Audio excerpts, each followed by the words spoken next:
Good morning, happy Tuesday. It's Tuesday, happy Tuesday, how are you doing?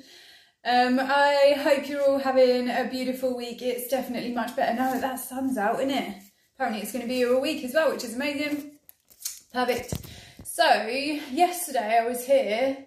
If you don't know me, by the way, if you've just randomly popped on and you've seen me, hi, and you don't know who I am, I'm Lisa. I am the Health and Confidence Coach, and I'm here every day on my page to talk about something health, fitness or mindset related. And today we're talking about accountability or being responsible for your actions. And I know that accountability is actually something that a lot of people struggle with, especially by the time they get round to hiring a coach, because I guess really people try sometimes, and they don't hold themselves accountable. They don't hold themselves responsible for the actions that they wish to take.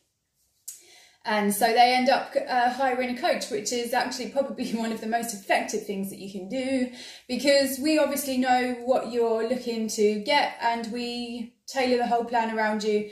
Not only that, but we give you the support and the motivation that you're missing when you're trying to hold yourself accountable. Perfect. So get a coach. That's what I'd say first off. But what I wanted to talk about in there was how you can be accountable and responsible for your own actions. There's a lot of us that may not have access to a personal trainer or a coach, might not want to be with anybody at the moment. I know when I first started my fitness journey, I was a complete lone warrior. I couldn't get anyone to commit to working out with me every day, and so ultimately it came down to, if I really want this, then I'm going to have to do it alone, and I want to do it. So it was a lot of willpower and a lot of strength to make sure that you do it even when you don't feel like it. And that's a great example of being accountable for your own actions, but it's much easier said than done, isn't it? When we're being accountable for our own actions, I'm going to give you one of my own examples, because I was here last week talking about a new goal that I've got. And if you were here, then you would know that I am practicing face yoga right now, and that's because I'm obviously in my 30s now and I'm trying to find ways to stay looking as young as possible. And face yoga is it makes logical sense to me because it's muscular, and if we can look after and tighten our face muscles, then we might get less wrinkles. That's the logic I've got anyway. So I had this new goal last week. Actually, it was more than last week. I told you guys about it last week. And basically I was trying to let you guys know that actually sometimes we do fail our own standards, and that's completely okay. But what happens usually is that we would set a standard. I want to do face yoga. So I said, I'm going to do face yoga 3 times a week. And I was going to do that with the best of intentions. I planned out what days, what times, where I was going to fit it in my routine so that I couldn't just forget about it. And lo and behold, I managed to do 2 days of my face yoga last week. And there wasn't any really good excuse as to why I didn't do it. It's just that sometimes this happens. When we are trying to get a new goal, a lot of you will know, if you've tried to get a new goal, that in the beginning, we've got a lot of energy for it and we really want to do it. And so for that first week, we might be focused on it. But the next week, our normal days get in the way of the new goal that we want to get, even if that new goal could be nicely squeezed in into part of your routine. And that's because it's something new, it's some extra effort that the novelty's worn off of, and we're really asking ourselves if we can be bothered to do this. Is this something that we really want to do?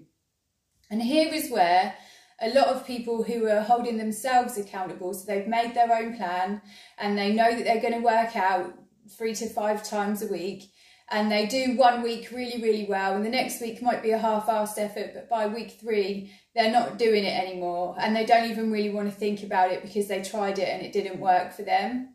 Sometimes this can go down as a failure in a person's mind, and this is it's naturally something that you shy away from. If we're not going to win, or if we're not going to feel great about it, we generally don't really want to do it.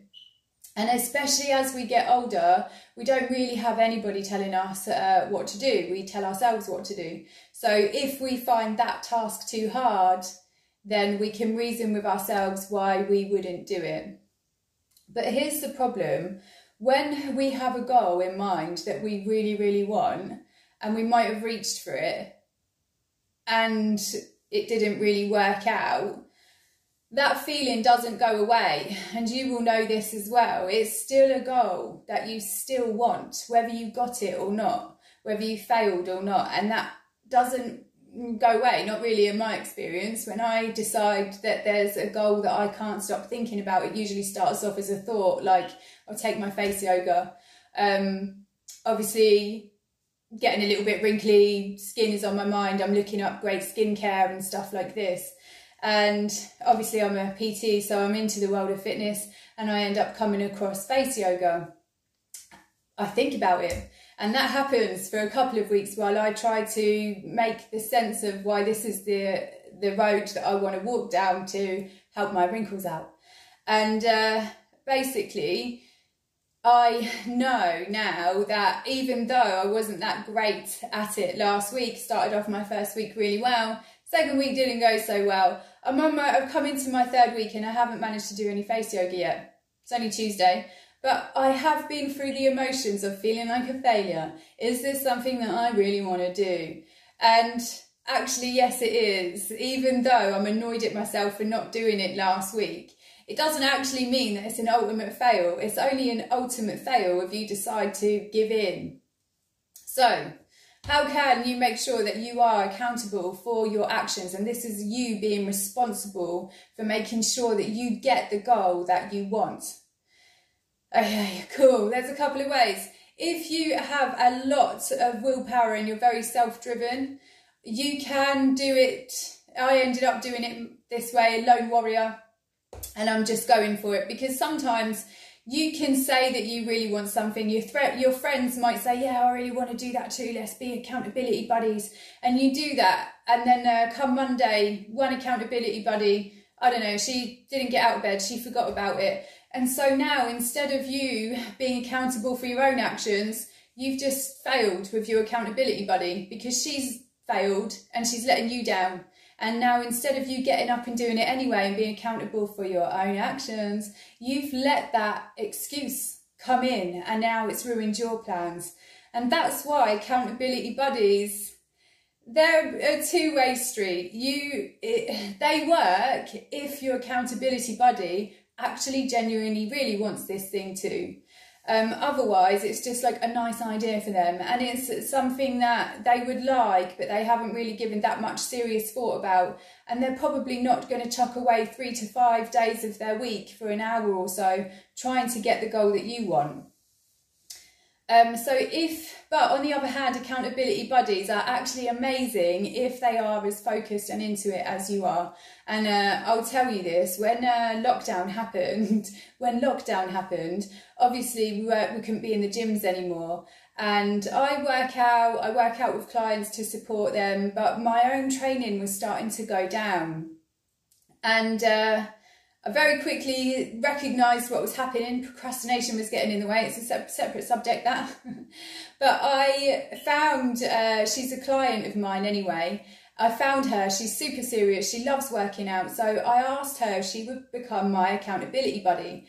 And we get up every day and we work out at 7 AM. And it was probably one of the best things that I did. But a lot of thought went into that accountability buddy, and it's not something that I would have just given to anyone, because really they do need to be as on it as you are. So if you really, really want something and you feel like an accountability buddy would help, they will help, but only if they really want it to, if they're doing it with you. Here's another way that you can get an accountability buddy. It's actually maybe almost a little bit better. Because when you have a goal that you want to get, and we reach out for an accountability buddy, Sometimes they may not be as serious about it as you, so you might constantly find that you get your accountability buddy, you might do 2 weeks of being on it, and then the excuses start. And it's easy for you to be like, oh, it's okay, no worries, I'll sleep in too. So here's a way that you can have an accountability buddy that takes that bit away. And it's almost like having a check-in friend. And this is great because when you have a check-in friend, you are doing all the work. It's your goal, okay? So you're going to get out there and do it. But your check-in friend is actually going to be the person that you will report to and be like, oh, hey, worked out today. Hey, I ate all 3 healthy meals like my new target says that I want to. And your check-in buddy, knowing that this is really important for you, will give you the cheerleading role. Well done, you're doing such a fantastic job with this, and it will be genuine because she'll be pleased that you're off ticking your little goals off in life. And I do think that that's a new way to get a great accountability buddy without making them feel like they actually have to get in there and do it with you, but it still lets them be able to support you in the best way, and it still means that you have that little extra drive to get your own shit done. And I'll tell you this, having that check-in buddy is great, especially if they're motivational and supportful. So if you do get a check-in buddy, make sure that they are going to give you a good well done afterwards for anything positive that you do. And if in the event that you might have to message them and say, oh, I didn't do my goals today, they would then be your like commiserations coach who's like, oh, hey man, it doesn't really matter, you've done so much. So then instead of you beating yourself up and feeling like you're failing, you see, actually, it's just one day, it's not that bad, and I can get into this next week, I've been doing a great job. So that is another way that you can hold yourself accountable. And actually that's also great because it means that there'll be a lot more people that will be willing to be your check-in buddy than someone who's going to be willing to do the whole lot with you. And finally, we did talk about this on the first step, would be if you've tried all of these and you still really, really want it, that feeling hasn't left, get a coach. Because how long are you going to spend your life wishing and waiting for something? And if you really, really, really do want something, it's probably worth investing in, especially if it's for yourself, especially if it's for your health, because it actually means that you're investing in your life and how long you're going to live and how well you're going to live it. Get a coach. Because coaches, we know all those tricks, and we already have the plan, or we will be able to make a plan that's made especially for you, starting where you're at, and be able to coach you and motivate you and bring all of that support that you need in at the same time. I think most clients that I get will always have on their list, need to be more accountable. And really, by that point, I think it's amazing that they've come and got a coach and they've realised that that was the problem. Sometimes in our heads we can be like, oh, it's not that hard, all you've got to do is follow a plan, eat well, work out 3 to 5 times a week, not give yourself a hard time, not fail at it. So you can see that there's a lot of things that go on there, and having the coach, obviously they just take all of those, and they take it and they just show you how to do it, so all of that stress isn't there, and they tell you that you're doing a great job whilst you're doing it as well. So there's my little chat about accountability and how you can be more responsible for getting your own goals out of life. I hope you found that chat useful, and let me know if you've tried any of these accountability actions. Have you got yourself your own buddy? Have you ever tried to do it on your own? Have you worked with a coach? Let me know if you've used any of those and if they've worked for you. That would be lovely. And if you know someone who is struggling with accountability and is maybe giving themselves too much of a hard time about it, forward on this video and let everybody know that, you know, we all suffer with accountability and being responsible for our own actions, especially as adults, because we tell ourselves what to do now. We don't have someone else tell us what we should and shouldn't do. It's generally ourselves. So there, have an amazing day, and I'll be back tomorrow. I think I'm doing some chats maybe about posture actually. I think that's what I'm doing tomorrow. So I shall see you then. Have an amazing day. Goodbye.